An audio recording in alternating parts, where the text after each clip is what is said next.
Olá, oitavo ano, sejam bem-vindos a mais uma aula. Hoje nós vamos fazer uma breve revisão dos capítulos 3 e 4, tá? Então, nós vamos relembrar os principais conteúdos que nós trabalhamos nesses dois capítulos, tá bom? Então, vamos lá, né? Aqui nós começamos o capítulo 3 na página 14 e estudamos o predicativo do objeto no eixo gramática, né? Então, o predicativo do objeto é o termo que faz uma atribuição ao objeto, né? É uma característica que é dada ao objeto, lembrando que o objeto é o complemento do verbo. Alguns verbos, como julgar, achar, considerar, exigem esse complemento, exigem esse predicativo do objeto. Então, pensem só, se eu disser assim, gente, eu considero, vocês vão perguntar o quê? Considera o quê? Ah, gente, eu considero o Colégio Laranjeiras. Fez sentido essa frase? Não. Eu considero o Colégio Laranjeiras o quê? Né? De que maneira? De que forma? Né? Então, eu considero o Colégio Laranjeiras muito bom. Aí sim, bom é um predicativo do objeto, é uma característica que é atribuída ao Colégio Laranjeiras, que é o objeto, que é o complemento do verbo, do verbo considerar. Tá? Aqui a gente tem outros exemplos na apostila de vocês, como Mariana julgou a aula ótima. Então, a Mariana, sujeito, julgou, né, que é o verbo. Julgou o quê? A aula. De que forma? Ótima. Ótima é uma característica para essa aula, portanto, é um predicativo do objeto, né?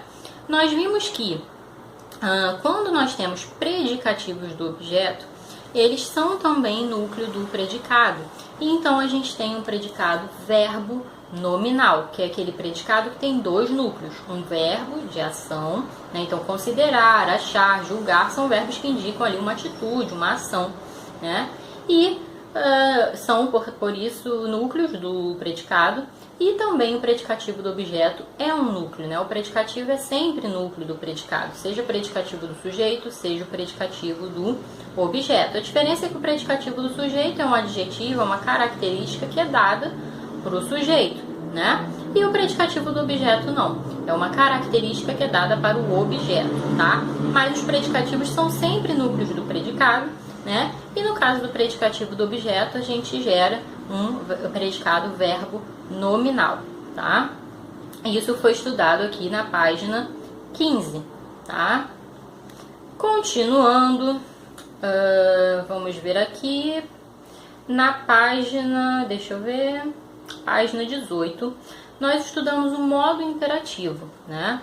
Gente, o modo imperativo, né, vocês sabem que nós temos três modos. O modo indicativo, o modo imperativo e o modo subjuntivo, tá? O modo indicativo dos verbos indica certeza, né, expressa certeza. O modo subjuntivo expressa dúvida e o modo indicativo expressa ordem. Então, percebam a diferença entre amanhã eu vou comprar uma roupa no shopping. Isso expressa o quê? Certeza. Amanhã eu vou comprar uma roupa no shopping. Certeza, modo indicativo. Se eu ganhasse na loteria, eu compraria uma roupa amanhã. Percebam que quando eu digo se eu ganhasse, eu não estou indicando certeza. Se eu ganhasse, ou seja, eu posso ganhar na loteria, eu posso não ganhar também. Não é algo certo, concreto, está no plano ali das hipóteses, do desejo, né? Então, se eu ganhasse, modo subjuntivo, tá? E se eu digo assim, compre uma roupa nova no shopping amanhã, eu estou dando uma ordem, então, modo imperativo, tá? A gente tem três modos e cada um deles expressa, né, um grau de certeza, de dúvida, no caso do subjuntivo e do indicativo, né? E do modo imperativo a gente tem a expressão de uma ordem. Bem, o modo imperativo é muito comum, por exemplo, nas receitas, nos manuais. Por quê? Porque é um modo utilizado para dar instruções, ordens, tá? Continuando aqui, nós estudamos na página 19 o texto dissertativo, né? Dissertar é falar sobre alguma coisa, né? Então, a gente pode ter aí uma dissertação expositiva, em que a gente apresenta fatos, e a gente pode ter uma dissertação argumentativa, que é a mais cobrada aí nas provas, nos vestibulares, que cobra um posicionamento do autor do texto em relação a algum tema, né? Então, argumentar é convencer, é persuadir o leitor de que a sua opinião é válida. Você precisa mostrar a sua opinião, ou seja, a sua tese sobre aquele assunto, e precisa apresentar argumentos que sustentem essa opinião, essa tese, de modo a convencer o leitor de que sua opinião, seu posicionamento é válido. Nós vimos aqui, né, então, a diferença entre o texto dissertativo expositivo e o texto dissertativo argumentativo, né, que é justamente essa. O texto expositivo, né, esclarece, informa o leitor sobre algum assunto, expõe o tema de forma clara, objetiva, mas não tem por objetivo claro, né, a persuasão, né, o convencimento do leitor. Já o texto dissertativo argumentativo apresenta argumentos, opiniões, fatos comprovados, né, para tentar convencer o leitor da ideia que está sendo mostrada, né, trazida ali para o texto.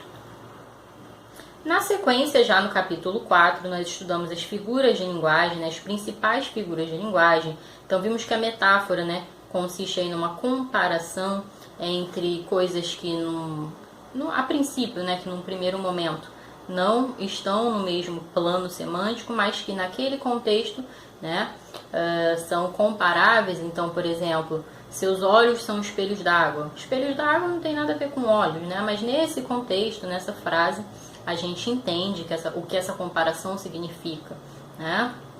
Já a metonímia é essa relação aí de comparação, mas entre coisas que estão no mesmo plano, né? Há uma relação de contiguidade entre essas coisas. Então, quando a gente pensa, por exemplo, né, quando a gente diz assim, eu tomei uma coca. Você não tomou uma coca, você tomou um refrigerante. Coca-Cola é a marca, então você troca a marca pelo produto. Percebe que a marca e o produto, né, tem uma relação, né? É por isso que há aí a troca de uma, substituição de uma pela outra. Eu li Machado de Assis. Você não leu Machado de Assis, você leu a obra de Machado de Assis. Vimos aqui também, além da metáfora e da metonímia, nós estudamos a personificação ou prosopopeia, que é quando a gente atribui características, né, de seres humanos a seres inanimados, né, a seres não vivos, né? Então, por exemplo, a gente diz aqui, o vento suspirou no meu coração. O vento não suspira, suspirar, né, é uma característica humana, né? As paredes me viram, né? As paredes me olharam, né? Quer dizer, as paredes não olham, né? Então, é a personificação. Hipérbole é o exagero, né? Então, chorei rios de lágrimas. Você não chorou rios, de fato, é um exagero. Eufemismo, que é quando a gente minimiza, a gente tenta suavizar a mensagem, né? Então, em vez de dizer ele morreu, ele partiu dessa para melhor, né? É um exemplo de eufemismo. E ironia, quando a gente, né, troca, é ali uma troca de sentido. A gente diz uma coisa, mas na verdade, né, aquela coisa significa outra. Então, nossa, tem um aluno que é insuportável, é super atentado, é bagunceiro, e a gente diz assim, nossa, ele é um anjinho. Na verdade, ali há uma ironia, né? O anjinho, você está querendo dizer que ele, na verdade, é atentado, né? Página 22 já falamos. Na página 23 nós vimos, né, um pouquinho sobre o texto narrativo. Vimos que é muito comum o diálogo nos textos narrativos, né? Que o texto narrativo conta com um narrador, né? Que pode ser um narrador observador. Então o texto é narrado em terceira pessoa, né? O foco narrativo é em terceira pessoa. O narrador pode ser um narrador personagem, ou seja, ele participa da trama, ele é também um personagem, então o texto é narrado em primeira pessoa, né? E vimos também ali que há o diálogo, que pode ser direto, né, aí com travessão, 2 pontos, pode ser indireto, quando o narrador reproduz com as suas próprias palavras a fala do personagem, pode ser indireto livre, quando há uma mistura, uma fusão entre ali as falas do narrador e do personagem. Então, é isso, né? Esses foram os principais assuntos, os principais conteúdos que nós trabalhamos nos capítulos 3 e 4, né? Na semana que vem a gente volta já com a revisão dos capítulos, né, 5 e 6, tá bom? Beijo, gente, até a próxima. Tchau!